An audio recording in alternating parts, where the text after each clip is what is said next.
Zdravo.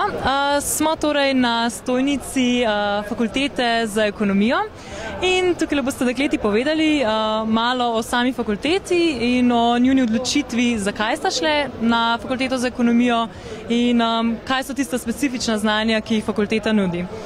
Torej, kaj so vajni razlogi, da so se odločili za ekonomijo?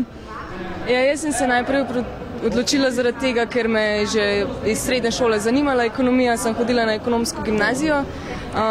Pa sem šla pač preveriti vse fakultete, ki nudijo te poslovne vede, katera je najboljša, in glede na predstavitev že same fakultete, pa predmetnikov, predvsem pa profesorjev, ki mislim, da so eni boljših pri nas, sem se pa odločila za ekonomsko fakulteto. Pa tvoji razlogi o tem?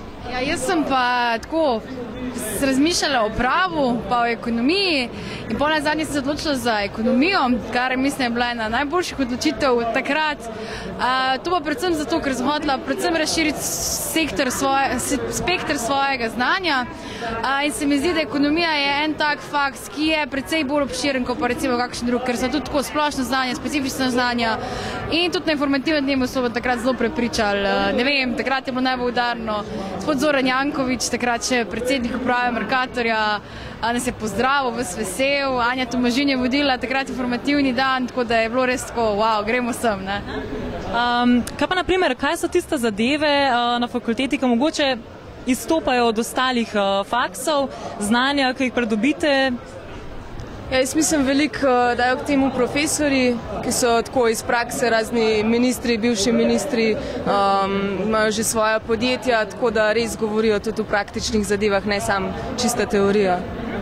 Ko smo že pri temu, teorija, praksa, koliko je kaj praktičnega znanja, so to samo gore knjig, ki jih je treba predelati, ali se dela tudi na temu, da se ta znanja zna dejansko uporabiti?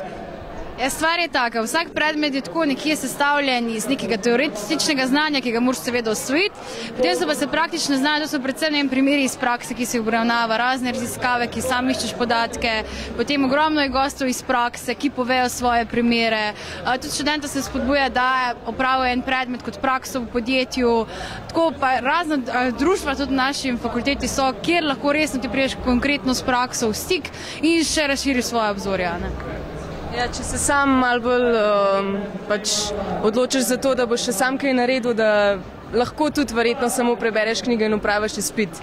Tako po najlažji poti se pri enih predmetih da, ampak če se pa sam malo več potrudiš, pa mogoče še pri kakšnem društvu, tako naprimer na ekonomski fakulteti je zelo dobro društvo Management Group, delajo tudi zelo veliko na praksi, sami organizirajo že seminarje, pa tako so v stiku s podjetji, če se še sam malo potrudiš, da še praktično delaš na faksu, se da.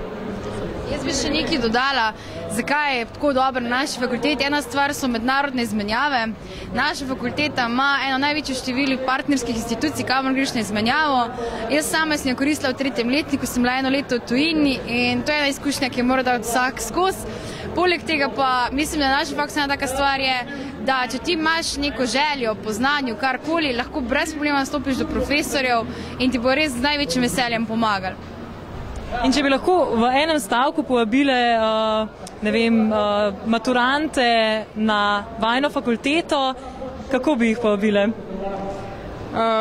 Če se želijo pridružiti fakulteti, ki je mednarodna, in iti tudi malo v svet, poskusiti, kako se tudi v tujini študira, dela, to prava fakulteta.